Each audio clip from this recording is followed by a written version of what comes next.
Dumper व बसची जोरदार धडक, महिलेसह दोघे जखमी. मलिकवाड येथील घटना. मलिकवाड येथील सदलगा एकसंबा मुख्य मार्गावर मलिकवाड बसस्थानकासमोर डंपर आणि बसची जोरदार धडक झाली.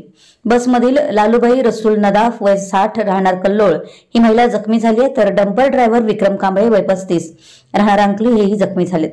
मंगळवारी 16 एप्रिल रोजी दुपारी 4च्या दरम्यान हा अपघात घडला. याबाबत घटनास्थळावरून मिळालेली अधिक माहिती अशी की कलबुर्गी इचलकरंजी बस क्रमांक KA 23F1037 एक्सप्रेस बस एकसंबा मार्गे येत होती. मलिकवाड चौकात येताच गावातून डंपर क्रमांक KA 28B3067 मुरुम रिकामा करून बसस्थानकापासून मधल्या नंदी मार्गे चिकोडीला जात असताना दोन्ही वाहनांची समोरासमोर जोराची धडक बसली.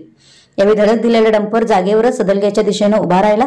दोन्ही वाहनांच्या समोरील भाग चक्काचूर झाला. बसमधील लालबाई हिच्या कानाला मार बसल्यानं कानातून रक्तस्राव झाल्यानं तिला तातडीनं चिकोडी येथील सरकारी रुग्णालयात उपचारासाठी पाठवलंय. त्या डंपरमधील ड्रायव्हर विक्रम याला डोक्याला मार बसल्यानं त्याला एकसंबा येथील सरकारी रुग्णालयात उपचारासाठी दाखल केलं आहे. यावेळी डंपर व बसचा अपघात होताच आसपास असलेल्या नागरिकांची बघण्यासाठी गर्दी झाली होती. सदलगा पोलीस ठाण्याचे पोलीस कर्मचारी यांनी येऊन पाहणी केली.